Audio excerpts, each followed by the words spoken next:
अपने इस YouTube channel SC education hub में मैं अविनाश कुमार मौर्य आप सभी लोगों का स्वागत करता हूं। देखिए, इस चैनल के माध्यम से आप सभी लोगों को जो भी टॉपिक पढ़ाया जाएगा उसका पूरा कॉन्सेप्ट, आपका कॉन्सेप्ट क्लियर करने के लिए यह चैनल बनाया गया है। और इस चैनल के माध्यम से आपको जो भी क्लासेस प्रोवाइड की जाएगी वह हर टॉपिक के कॉन्सेप्ट के लिए होगा। इसलिए आप जो भी टॉपिक पढ़ें उस पर ध्यान दें और ध्यान के साथ साथ क्रमबद्धता पर भी ध्यान दें ताकि हर टॉपिक को आप समझ सके। क्योंकि देखिए, किसी ने कहा है कि सफलता एक दिन में नहीं मिलती। सफलता एक दिन में नहीं मिलती, लेकिन सफलता एक दिन जरूर मिलती है। तो आपको अब ले चलते हैं अपने जीएस के पोर्शन। साइंस का टॉपिक होगा लवण और लवण के माध्यम से आपको बताया जाएगा। आइए समझते हैं लवण के बारे में। लवण का निर्माण जो हुआ है वो अम्ल और क्षार से हुआ है। अम्ल और क्षार के द्वारा बनता है आपका लवण। देखिए, लवण के साथ बनने वाला सह उत्पाद है इसका जल। तो अम्ल और क्षार की अभिक्रिया द्वारा जो मुख्य उत्पाद बनता है वो लवण है और जो सह उत्पाद बनता है वो जल है। लेकिन यहां पर मुख्य पॉइंट यह बनता है कि अम्ल और क्षार जब आपस में क्रिया करे तो इसको किस प्रकार की क्रिया कहेंगे। तो यहां पर आपका आएगा उदासीनीकरण की अभिक्रिया। उदासीनीकरण की अभिक्रिया के फलस्वरूप लवण और जल का निर्माण होता है। तो यहां पर आप जान गए कि लवण का निर्माण किससे हुआ है, तो अम्ल और क्षार से हुआ है। लेकिन एक आता है भाई, हमको कंसेप्ट क्लियर करना है कि अम्ल में हो सकता है प्रबल अम्ल हो जाए, हो सकता है दुर्बल अम्ल हो जाए।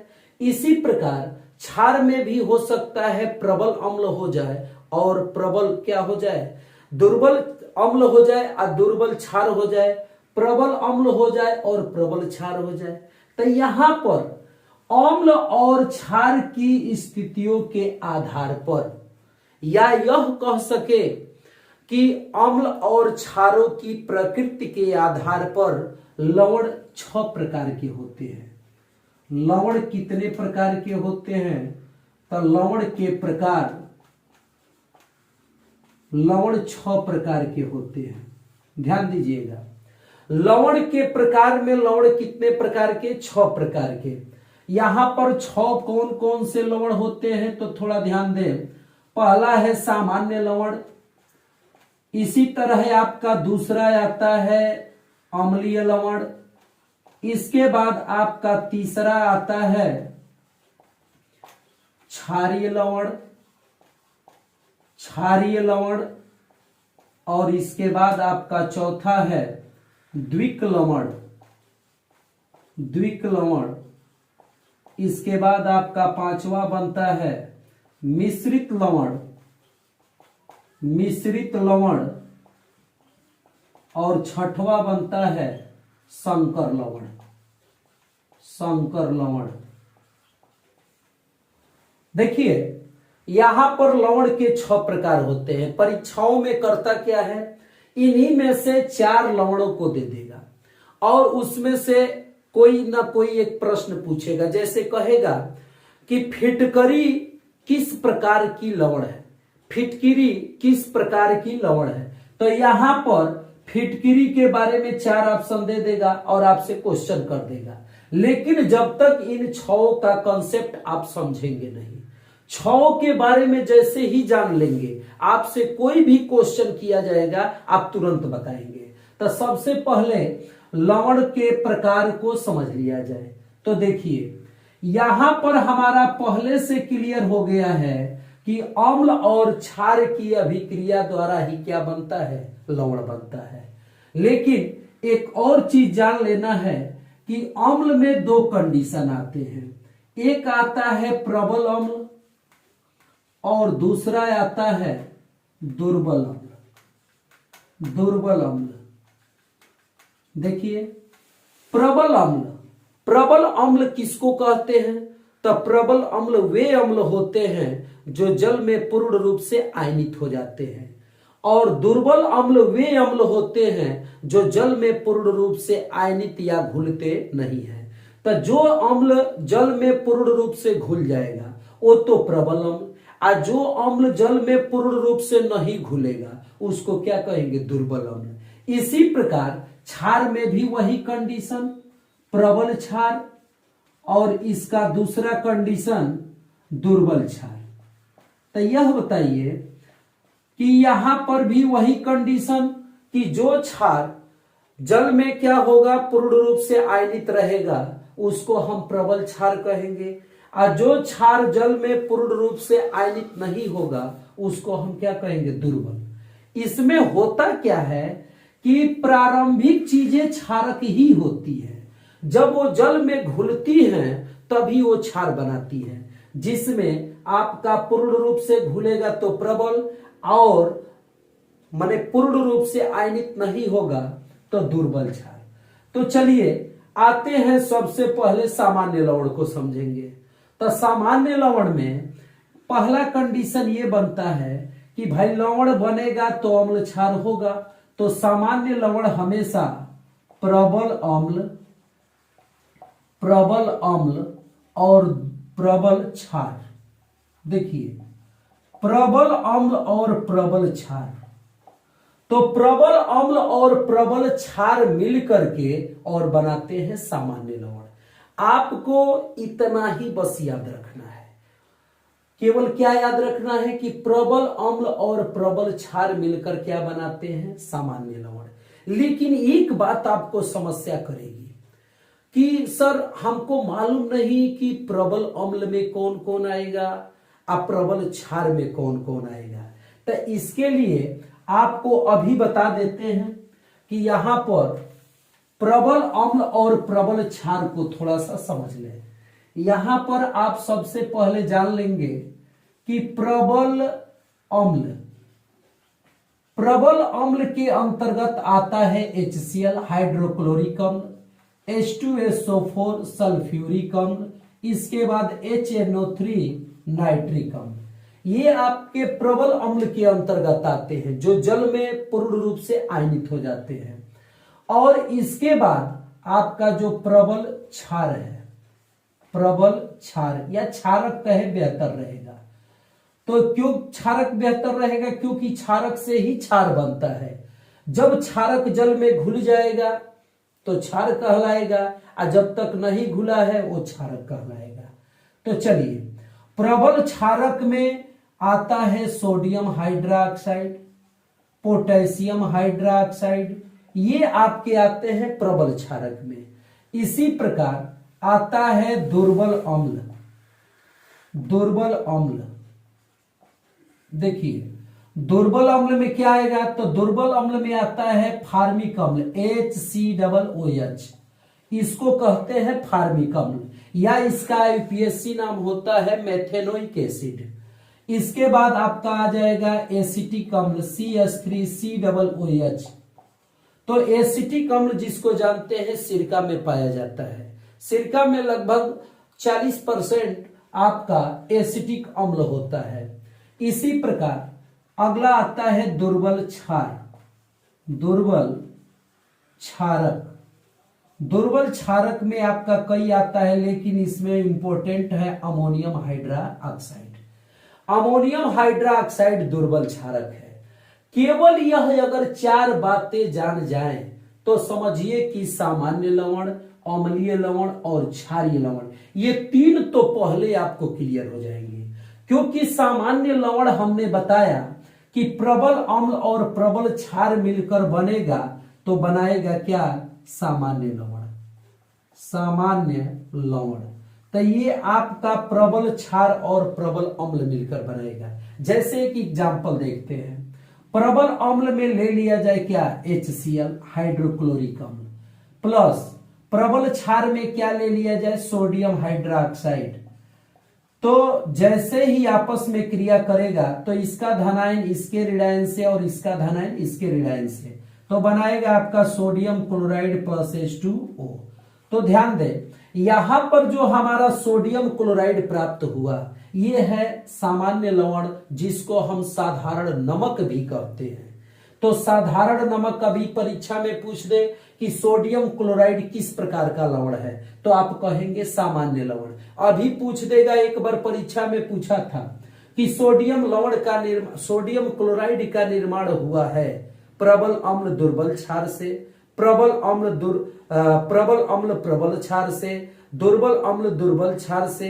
इसी प्रकार आपका 4 क्वेश्चन बना देता है। तो उसमें आप समझेंगे कि जो प्रबल अम्ल और प्रबल क्षार से मिलकर बनता है वो आपका सामान्य लवण है। इसी प्रकार यहां पर ध्यान देंगे, इसी प्रकार आपका क्लियर होगा अम्लीय लवण। सामान्य लवण में आप क्या याद रखेंगे, प्रबल अम्ल और प्रबल क्षार। इसी प्रकार चलेंगे अम्लीय लवण। आप थोड़ा सा दिमाग लगाइएगा, अम्लीय लवण जो है तो यहां पर नमवे है अम्लीय, इसका मतलब कि अम्ल क्या होगा, प्रबल होगा। यहां पर अम्ल क्या होगा, प्रबल होगा, प्रबल अम्ल। और जब अम्ल प्रबल होगा तो यहां पर दुर्बल क्षार, दुर्बल क्षार, क्षारक कहिए। तो प्रबल अम्ल और दुर्बल क्षारक से मिलकर बनता है क्या, अम्लीय लवण। तो अम्लीय लवण का निर्माण प्रबल अम्ल और दुर्बल क्षारक से हुआ है। एक और चीज, प्रबल अम्ल और दुर्बल क्षारक में अम्ल स्ट्रांग है, प्रबल है, और यहां पर जो बेस है, क्षारक है, वो दुर्बल का मतलब वीक है। तो ये जब स्ट्रांग रहेगा, ये वीक रहेगा, तो स्ट्रांग वाले का प्रभाव पड़ेगा और बनेगा क्या, अम्लीय लवण। इसमें उदाहरण क्या आता है तो सुनिए। एक बहुत आसान पहचान है कि अगर जिस सूत्र के सामान्यतः बीच में क्या हो, हाइड्रोजन हो, जैसे यहां पर सोडियम बाइकार्बोनेट, या आपका पहचान एक और बनेगा, यहीं पर पहचान बन जाएगा कि जिस सूत्र के बीच में बाई या हाइड्रोजन आए, जिस सूत्र के बीच में क्या आए, बाई आए या हाइड्रोजन आए, जैसे sodium bicarbonate baking soda, potassium bisulphate या पोटेशियम हाइड्रोजन सल्फेट। तो इस प्रकार बाई या हाइड्रोजन अगर मध्य में आ जाए, कहां आ जाए, मध्य में आ जाए, तो समझिए कि क्या होगा, अम्लीय लवण। तो एक सामान्यतः पूछता है कि खाने वाला सोडा जिसको हम बेकिंग सोडा कहते हैं वह किस प्रकार का लवण है, तो कहेंगे कि अम्लीय लवण। ठीक, तो देखिए हमको यहां पर कंसेप्ट समझना है, और जैसे ही कंसेप्ट समझ लेंगे आपको इससे संबंधित कैसा भी क्वेश्चन देगा लवण से आप तुरंत कर देंगे। चलिए अब इसके बाद हम चलते हैं अम्लीय लवण। ये सामान्य लवण हो गया, अम्लीय लवण हो गया, चलते हैं क्षारीय लवण पर। तो देखिए बिल्कुल वही बात कि आप क्षारीय लवण है तो इसमें जो है आपका प्रबल क्षारक होगा, क्षारक होगा। इसके बाद जो है आपका प्रबल जब क्षारक हो गया तो दुर्बल क्या होगा, अम्ल होगा, दुर्बल अम्ल। तो प्रबल क्षार, जब क्षार स्ट्रांग है तो प्रभाव क्या पड़ेगा, जो भी लवण बनेगा वो क्या बनेगा, क्षारीय बनेगा। तो यहां पर क्षारीय लवण का निर्माण होगा प्रबल क्षारक और दुर्बल अम्ल से। देखिए कभी कभी आप देखते हैं समाज में भी ऐसा होता है कि अगर 2 पहलवान एक मैदान में उतर जाए, आज जो कमजोर होगा वो तो श्योर है कि पटकाएगा, आज जो पहलवान स्ट्रांग होगा, मजबूत होगा, वही पटकेगा। तो वहां पर विजेता किसको घोषित हमेशा किया जाएगा, तो जो मजबूत है, स्ट्रांग है, पहलवान है। ठीक, तो यहां पर क्षारीय लवण में भी वही बात कि जो प्रबल होगा, स्ट्रांग होगा, उसी को विजेता बनाया जाएगा। तो यहां पर कौन बनेगा, क्षारक, इसलिए बनने वाला लवण क्या होगा, क्षारीय लवण। देखिए क्षारीय लवण में भी एक पहचान आता है, जिसके बीच में OH आ जाए, जिसके बीच में क्या आ जाए, OH आ जाए, या इसको कहते हैं हाइड्रोक्साइड या हाइड्रोक्सिल समूह। तो जब हाइड्रोक्साइड, ये क्षार की पहचान है OH, लेकिन जब लवण के बीच में आ जाए तो वह दिखाएगा क्षारीय लवण का। तो इसके उदाहरण बहुत कम मिलते हैं। क्षारीय लवण में आप इतना ही जानेंगे, प्रबल क्षारक और दुर्बल अम्ल के द्वारा यह लवण बनता है। चलिए अब आपको लेकर चलते हैं द्विक लवण पर। इसका नाम है द्विक लवण। द्विक का मतलब दो। द्विक का मतलब क्या? दो। जैसे मान लीजिए आप इस समय अकेले हैं, आप इस समय क्या हैं? अकेले हैं। लेकिन जब आपकी शादी हो जाएगी आप दुकेले हो जाएंगे, आप दो लोगों के साथ हो जाएंगे तो आप क्या कहलाएंगे? दंपति। आप दंपति कहलाएंगे। बिल्कुल वही बात यहां पर भी है कि द्विक लवण में आपका दो सामान्य लवण आता है, आप दो सामान्य लवण मिलकर के आप क्या बनाते हैं? द्विक लवण। इसका नाम है डबल साल्ट। और डबल साल्ट में दो सामान्य लवण होंगे, आप दोनों सामान्य लवण मिलकर क्या बनाएंगे? द्विक लवण। इसका सबसे बेस्ट उदाहरण जानते हैं क्या आता है? फिटकरी। फिटकरी। फिटकरी जिसका सूत्र होता है K2SO4 इंटू Al2SO4 का साइज इंटू 24H2O। ये आपका जो फिटकरी है इसका सूत्र देखिए, potassium sulphate into aluminium sulphate into 24H2O माने हाइड्रेट। तो यहां पर अगर देखा जाए तो दो सामान्य लवण कौन है? तो पोटेशियम सल्फेट और एल्यूमिनियम सल्फेट। तो पोटेशियम सल्फेट और एल्यूमिनियम सल्फेट दो सामान्य लवण हैं। और दोनों सामान्य लवण जब जल के साथ क्रिस्टलित होते हैं तो बनता है फिटकिरी। तो फिटकिरी है। और एक दूसरा आता है उदाहरण इसमें मोहर लवण, या इसको मोर लवण कहते हैं क्योंकि H साइलेंट होता है इसमें, नहीं तो लिखने को लिख देता है मोहर लवण। तो ये आपका फिटकिरी और मोहर लवण ये अमोनियम सल्फेट का बना हुआ ये द्विक लवण है, मोहर सल्फेट। तो सुनिए, मोहर लवण और फिटकिरी ये दोनों जो हैं द्विक लवण के उदाहरण है। और द्विक का मतलब डबल साल्ट। तो आपका परीक्षा में ज्यादातर यही दो क्वेश्चन आते हैं, फिटकिरी वाले और मोहर लवण वाले। तो चलिए आप समझ लिए यहां पर द्विक लवण। द्विक लवण के बाद हम आगे बढ़ेंगे। द्विक लवण के बाद आगे बढ़ेंगे और चलेंगे हम किस पर? मिश्रित लवण पर। देखिए जैसा नाम वैसा काम। नाम के अनुसार काम क्या है? मिश्रित लवण। मिश्रित का मतलब क्या होता है? मिला हुआ। जब दो, एक अम्ल और एक क्षार, अर्थात जब दो लवण आपस में या प्रबल हो या दुर्बल हो, जब आपस में मिश्रित कर जाते हैं, मिल जाते हैं, तो उसी को कहते हैं मिश्रित लवण। इसमें आपका एग्जाम की दृष्टि से केवल एक ही आता है और वो है, एक ही उदाहरण आता है जिसका नाम है विरंजक चूर्ण। विरंजक चूर्ण जिसको इंग्लिश में कहते हैं bleaching powder. Bleaching powder. Bleaching powder एक प्रकार का क्या है? तो ब्लीचिंग पाउडर आपका है मिश्रित लवण। इसके बाद जो है इस विरंजक चूर्ण का अगर सूत्र देखें तो calcium hypochlorite CaCO2 CaOCl2 calcium hypochlorite. Calcium hypochlorite को क्या कहते हैं? विरंजक चूर्ण। और मिश्रित लवण में यही विरंजक चूर्ण आता है। इसके बाद चलते हैं आपका संकर लवण पर। संकर लवण के बारे में समझिए। देखिए संकर लवण के बारे में समझेंगे तो संकर का तो मतलब होता है जटिल।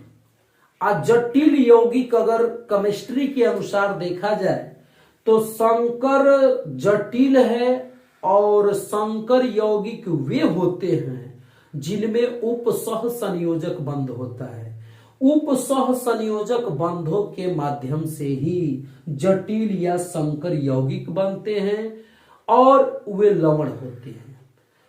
दूसरा एक तरीका और है, अगर मान लीजिए कि किसी का सूत्र दे दिया हो और सूत्र में अगर बड़ा कोष्टक लग गया हो, जैसे potassium ferrocyanide K4FeCN6 K4FeCN6 potassium ferrocyanide, potassium ferrocyanide में ये बड़ा कोष्टक लगा है। अगर आप केमिस्ट्री में एक चैप्टर है उपसह संयोजकता, उसमें जितने सूत्र होंगे, जैसे मान लीजिए कोई दे दिया कि कोबाल्ट H2O6Cl2, अगर इस तरह दे दिया तो यह भी एक क्या है, उपसह संयोजक युक्त यौगिक है, जो आपका संकर लवण कहलाता है। तो संकर लवण का पहचान यही है, उपसह संयोजक बंध हो, या सूत्र दे दे तो बड़ा कोष्टक हो, या अगर कह दिया जाए कि संकर लवण का तीसरा पहचान क्या होगा, तो तीसरा पहचान यही होगा कि जिसका अगर विकल्प के अनुसार देखा जाए, जिसका नाम बड़े बड़े आ जाए, अगर बड़ा सा नाम आ जाए तो समझिए कि वह क्या होगा, संकर लवण। जैसे दे देगा, अभी लिखे थे पोटेशियम फेरोसाइनाइड, अगर इस तरह का दे दिया, ठीक, तो आपका ये संकर लवण हो जाएगा। तो देखिए एक बार पूरे को एक नजर देख लीजिए। सामान्य लवण, तो सामान्य लवण में प्रबल अम्ल और प्रबल क्षार, अम्लीय लवण में प्रबल अम्ल और दुर्बल क्षार, तभी अम्लीय लवण होगा। क्षारीय लवण में तो आपका क्षारीय में प्रबल क्षार होगा और दुर्बल अम्ल होगा। इसके बाद द्विक लवण में, तो द्विक लवण में आपका फिटकिरी होगा, और उसके बाद मोहर लवण जो डबल साल्ट है, दो सामान्य लवणों से मिलकर बने हैं। मिश्रित लवण में आता है ब्लीचिंग पाउडर, विरंजक चूर्ण, और विरंजक चूर्ण को ही मिश्रित लवण कहते हैं। संकर लवण में पोटेशियम फेरोसाइनाइड है, इसके अलावा उपसह संयोजक बंध बनाने वाले लवण होते हैं। तो देखिए अगर आपको अब कोई भी प्रॉब्लम हो, जैसे कि आपके लवण से संबंधित, तो कोई भी प्रॉब्लम हो तो दो ही प्रॉब्लम हो सकता है। पहला प्रॉब्लम प्रबल अम्ल दुर्बल क्षार वाली मैटर पर, और दूसरा समस्या जो है एग्जाम्पल पर। अगर पूछ दिया जाए सामान्य लवण के उदाहरण, तो सामान्य लवण के उदाहरण में आपका सोडियम क्लोराइड है, पोटेशियम क्लोराइड है, सोडियम सल्फेट है, ये प्रबल अम्ल और दुर्बल क्षार से मिलकर बनते हैं।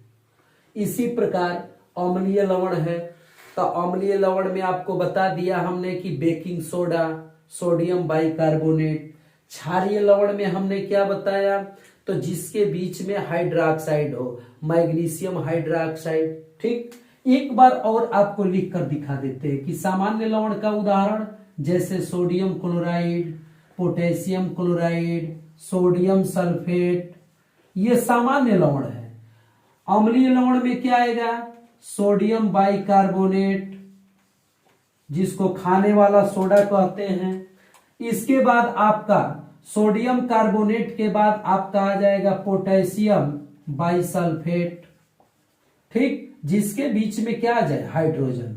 क्षारीय लवण में इस पर उदाहरण बहुत कम मिलते हैं, जैसे magnesium hydroxide chloride, hydroxide chloride, तो यहां पर यह बीच में OH है। और यह बना है किससे, प्रबल क्षार और दुर्बल अम्ल से। द्विक लवण में अभी आपको बता दिए कि फिटकरी है, जिसका सूत्र हम लिखे थे। इसके बाद आपका क्या है, मोहर लवण है, मोहर लवण है। इसी प्रकार मिश्रित लवण में क्या बताए, बेकिंग सोडा है, sodium baking soda, baking soda कह रहे हैं, सॉरी, ब्लीचिंग पाउडर माने विरंजक चूर्ण, विरंजक चूर्ण, जिसको ब्लीचिंग पाउडर या कैल्शियम हाइपोक्लोराइड कहते हैं। इसके बाद आपका आता है संकर लवण, और संकर लवण में अभी बात हुई पोटेशियम फेरोसाइनाइड का, फेरोसाइनाइड का। तो देखिए आप लवण का प्रैक्टिस सेट करेंगे या लवण से संबंधित जो क्वेश्चन आएंगे, आपको अगर इतना समझ में आ गया हो, क्योंकि आपको हमको यही करना है कि कम समय में आपको बातें समझानी है। अगर हम अधिक समय लेंगे तो आपके पास भी समय कम है। तो ध्यान दीजिए, आपको हमको उम्मीद है कि अब समझ में आ गया होगा। अब आपको लवण से कोई समस्या नहीं होगी। एक चीज और है कि जो लवण होता है, ये लवण कोई भी हो, वो आयनिक होते हैं। आयनिक का मतलब वो धनायन और ऋणायन में टूट जाते हैं। दूसरी बात, जो लवण होते हैं उनका गलनांक एवं क्वथनांक उच्च होता है, अर्थात वो अधिक ताप पर उनका बॉइलिंग पॉइंट, मेल्टिंग पॉइंट, ये जो है ये आपका उच्च होता है। मतलब अधिक ताप पर गलना, अधिक ताप पर उबलना, ये इनकी विशेषताएं रही हैं। तो अब उम्मीद है कि आप इस लवण को समझ गए होंगे। बस आज इतना ही। धन्यवाद।